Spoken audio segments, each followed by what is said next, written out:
यह बात 1990 के दशक की है। मेरे मामा जी अनिरुद्ध उस वक्त फॉरेस्ट डिपार्टमेंट में एक जूनियर रेंजर थे। उनकी पहली पोस्टिंग उत्तराखंड के एक बेहद दूर दराज के इलाके में हुई थी, जिसका नाम था थात। वहां घने देवदार के जंगलों के बीच अंग्रेजों के जमाने का एक पुराना डाक बंगला रेस्ट हाउस था। वहां न बिजली थी, न फोन के तार। शाम के 6 बजते ही पूरा जंगल ऐसा खामोश हो जाता था, जैसे किसी ने उसे जबरदस्ती चुप करा दिया हो। मामा जी के साथ वहां सिर्फ एक बूढ़ा केयर टेकर रहता था, बहादुर दा। बहादुर दा पिछले 30 साल से उसी डाक बंगले की देखरेख कर रहे थे। बहादुर दा स्वभाव से बहुत कम बोलने वाले इंसान थे। उनकी एक अजीब आदत थी। रात को 8 बजे डिनर देने के बाद वो सीधे अपने क्वार्टर में चले जाते थे और बाहर से मामा जी के रहने वाले मुख्य हिस्से का दरवाजा भारी सांकल लैच से बंद कर देते थे। शुरू में मामा जी को यह बात बहुत अजीब लगी। उन्होंने एक दिन पूछा, बहादुर दा, आप रात को मुझे बाहर से लॉक क्यों कर देते हो? अगर रात में मुझे टॉयलेट जाना हो या बाहर आना हो तो? बहादुर दा ने अपनी सुलगती हुई बीड़ी को देखा और बहुत ठंडी आवाज में कहा, साहब, इस जंगल में रात को बाहर निकलने से ज्यादा महफूज अंदर बंद रहना है। और याद रखना, रात को 12 बजे के बाद अगर कोई बाहर से कुंडी खटखटाए तो आवाज मत देना। मामा जी ने उस वक्त इस बात को पहाड़ों का अंधविश्वास समझकर हंसकर टाल। नवंबर का महीना था और कड़ाके की ठंड पड़ रही थी। रात के करीब 11:45 बज रहे थे। मामा जी लालटेन की मध्यम रोशनी में अपनी सरकारी फाइलों का काम निपटा रहे थे।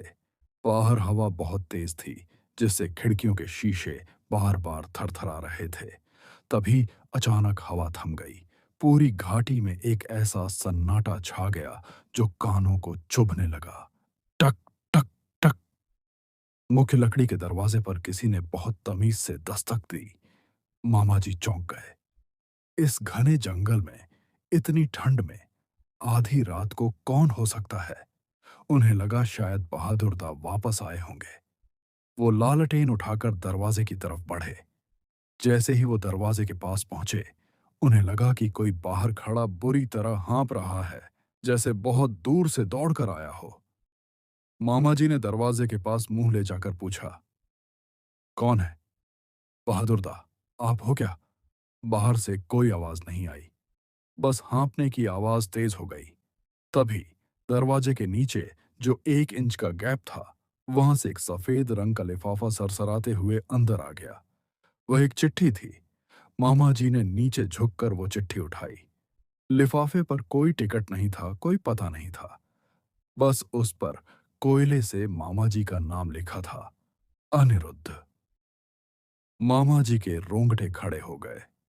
यहाँ जंगल में उनका नाम जानने वाला बहादुर दा के अलावा कोई नहीं था। उन्होंने जल्दी से लिफाफा फाड़ा। अंदर एक पुराना पीला पड़ चुका कागज था। उस पर बड़ी कटी फटी हैंडराइटिंग में लिखा था, साहब, मैं रास्ता भूल गया हूं। बाहर बहुत ठंड है, कृपया कुंडी खोल दीजिए। मामा जी को लगा कि कोई सच में मुसीबत में है। वो बहादुर दा की बात भूल गए और तुरंत दरवाजे की कुंडी खोलने के लिए हाथ बढ़ाया। लेकिन जैसे ही उन्होंने हाथ हैंडल पर रखा, उन्हें याद आया कि दरवाजा तो बाहर से बहादुर दा ने सांकल से बंद किया हुआ है। यानी अगर बाहर कोई खड़ा है तो वो सीधे दरवाजा खोल ही नहीं सकता। उसे पहले बाहर की भारी सांकल खोलनी होगी।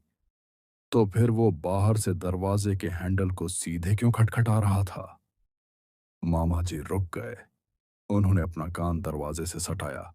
बाहर अब हाँफने की आवाज बंद हो चुकी थी। उसकी जगह एक बहुत ही अजीब गीली सी आवाज आ रही थी, जैसे कोई अपने नाखूनों से लकड़ी के दरवाजे को कुतर रहा हो। खुर्र, खुर्र, खुर्र। तभी दरवाजे के नीचे के गैप से मामा जी को कुछ दिखाई दिया।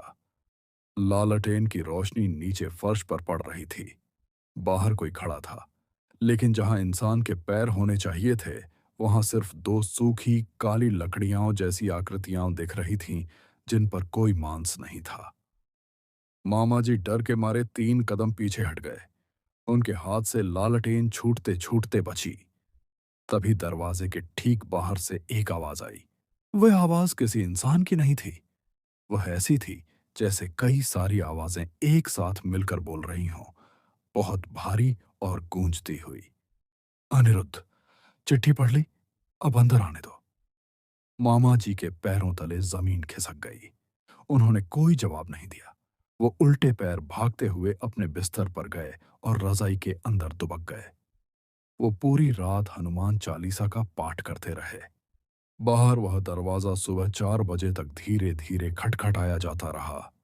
टक टक टक टक।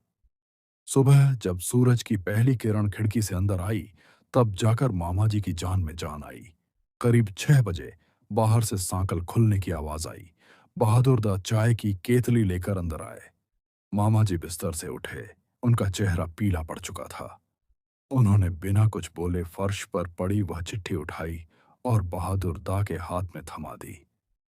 बहादुर दा ने उस चिट्ठी को देखा, लेकिन उनके चेहरे पर कोई हैरानी नहीं थी।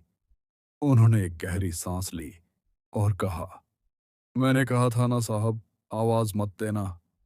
मामा जी ने चिल्लाते हुए कहा, पर वह था कौन? उसे मेरा नाम कैसे पता? बहादुर दा मामा जी को बंगले के पीछे ले गए। वहां जंगल की तरफ जाने वाले रास्ते पर मिट्टी गीली थी। उस गीली मिट्टी पर पैरों के निशान नहीं थे। वहां 2 तीखे, गहरे गड्ढे बने हुए थे, जैसे कोई नुकीली लकड़ियों के बल पर चलकर आया हो। और वो निशान जंगल के अंदर एक बहुत पुरानी, ढह चुकी कब्र की तरफ जा रहे थे। बहादुर दा ने बताया, साहब, 60 साल पहले यहां एक डाकिया, पोस्टमैन, सर्दियों की बर्फीली रात में रास्ता भूल गया था।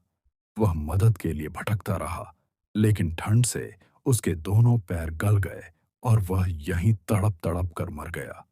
वह आज भी चिट्ठियां बांटता है, और जो भी उसकी चिट्ठी पढ़कर जवाब दे देता है, वह उसे अपने साथ जंगल में ले जाता है।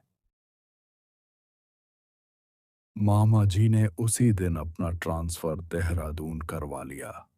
वो कहते हैं कि आज भी जब उनके घर पर कोई कुरियर या चिट्ठी आती है, तो वो तब तक दरवाजा नहीं खोलते जब तक बाहर उजाला ना हो।